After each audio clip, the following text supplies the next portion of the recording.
Ethan Graves had everything a young CEO could want: wealth, charm, a name in the business world, and the admiration of nearly every single soul that walked into the sleek silver building of Graves Tech.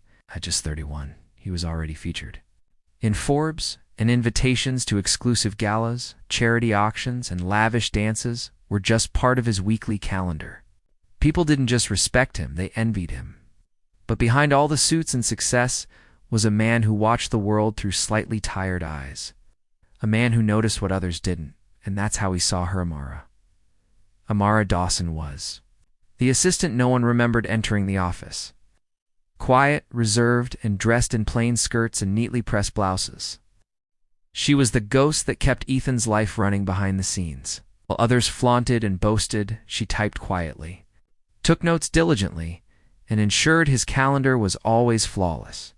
Most executives forgot their assistant's birthday. Vithisathon remembered Amara's every preference. Every pause when she passed a piano, every moment her face lit up in a meeting only to dim when ignored. He noticed that she never took the credit she deserved. He noticed that she was far more than anyone assumed.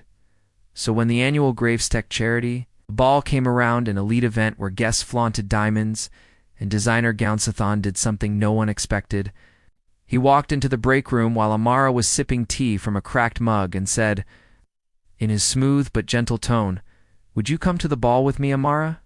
She blinked. "As your assistant, sir?" He chuckled. "No, as my date." The cup nearly fell from her hands. Why would you?" But he only smiled. "You've kept my world from falling apart. I think it's time people saw you the way I do." By lunch, the office was buzzing. By dinner, it had made its way to the top floors, and by morning, Ethan's circle of elite friends were cracking jokes over espresso. "You're kidding. You asked your assistant to the charity dance?" Chuckled Troy Maddox, Ethan's old Harvard. "Roommate, what's next? You gonna marry the janitor?" The room erupted in laughter. Only Ethan didn't laugh. "She's smart, loyal, has more grace than half this boardroom," he said plainly. But they didn't stop. "Does she even own a gown?" Another smirked. "Maybe we should pitch in for a makeover. Tell her to wear a name tag so we know who she is." More laughter. Ethan stared out the window, lips tight, eyes burning, but he didn't waver. Meanwhile, Mara sat alone in her tiny apartment above a bookstore, tears staining her journal as her fingers hovered above her phone. She had searched for dresses, then closed the browser. She had replayed the invitation in her head 100 times, wondering if it was a cruel prank. No one had ever asked her out. No one had ever seen her. But Ethan did. Still the whispers reached her. A colleague forwarded her a group chat mistake filled with gifs, memes, and cruel remarks. From Invisible to Cinderella. What's next? Her own corner office. One read. She almost called and canceled. But then she remembered his words. "It's time people saw you the way I do." So she stood up, wiped her tears, and did something she'd never done before. She walked into a boutique and asked for a dress that makes people stop and stare. The stylist blinked. "For a gala?" "Yes," Amara said, her voice gaining power. "And I want them to never forget me." Meanwhile, Ethan made preparations of his own. He ignored the mockery, rejected the invitations from socialites, and sent a car to Amara's doorstep. He didn't know how she'd come. He didn't know if she'd come, but deep down, he hoped. When the night arrived, the ballroom sparkled with chandeliers and shimmered with glass. Diamonds glistened. Cameras flashed. People posed. Ethan arrived in his signature black tuxedo, confident but clearly waiting for something. His friends clustered near the champagne fountain, laughing and whispering, "Where's Cinderella?" One sneered, and then the room fell silent. Every head turned, every camera lens tilted. A woman walked in, dressed in a floor-length midnight blue gown that shimmered like stardust. Her hair, once tied in modest buns, now fell in soft waves. Her eyes, no longer hidden behind glasses, sparkled. Like gems, the makeup was subtle, but perfect. She wasn't just beautiful, she was breathtaking, regal. And as she walked toward Ethan, heels clicking on marble, A hush swept across the crowd. "Who is that?" someone whispered. "That's his assistant?" Ethan stepped forward, took her hand and smiled. "You're perfect," he whispered. I hope they're watching." Then he led her into the dance. And as they glided across the floor, not a single soul laughed, as Ethan and Amara danced under the glittering lights.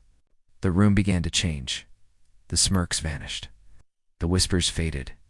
And for the first time, people saw Amara, not as a background figure, not as a name in a scheduling app, but as a woman who walked with elegance, danced with grace, carried herself with a confidence that silenced the loudest egos in the room. Troy Maddox, once the loudest mocker, now stood frozen, holding his drink midair, eyes wide. "That's her," he muttered to no one in particular. His fiancée elbowed him. "He never looked at me like that." Across the room, designers and investors whispered, "Who is she? Is she new money?" "No, she's his assistant. But didn't you see the way he looked at her?" The music swelled. The dance ended. But the night was just beginning. Mara smiled softly, trying not to shrink under the spotlight. But Ethan leaned in and whispered, "Let them see the real you." Then he held her hand and walked her over to the VIP circle. The same group that mocked her 2 days ago now straightened their ties, adjusted their dresses, and stood awkwardly. "Gentlemen," Ethan said calmly, "you all know Amara?" Stammered, "Yes, of course. We've worked together, haven't we?" Amara nodded politely, but didn't let them off easy. "Though I'm usually only spoken to when a coffee order's wrong." That shut them up. But the night had more surprises. A speaker walked onto the stage. "And now, the Gravestech Innovation Award," she announced. "Awarded to the team member whose creativity and dedication shaped this company's future." Cameras rolled. Everyone expected Ethan, or one of the top engineers. Instead, the speaker smiled. "This year's recipient, Amara Dawson." The room gasped. Amara froze. Ethan grinned. "You deserve it." Slowly, she walked to the stage. She clutched the mic, hands shaking. I never expected this. In fact, I nearly didn't come tonight. Because when someone like me walks into a room like this, people laugh. They assume. They whisper. But none of that defines me. I'm not what you think. I'm what I choose to become. And tonight, I chose to show up. The room erupted in applause. From that moment, everything changed. Offers came in: consulting, interviews, mentorships. Investors wanted to work with her. The woman once overlooked was now the center of attention.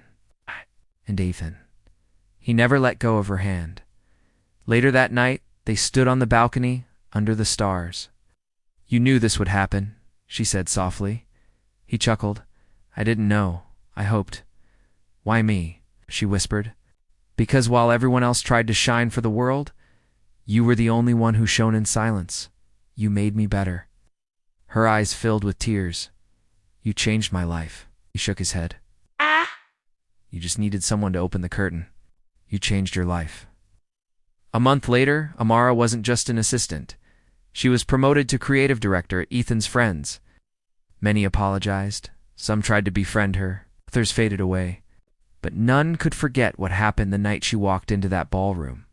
And 1 year later, when Ethan got down on one knee, it wasn't in a boardroom or gala. It was in the bookstore she lived above, with the same cracked mug filled with tea between them. "Will you keep dancing with me?" "For life." She laughed, cried, and nodded. "Only if you keep seeing me the way you always have."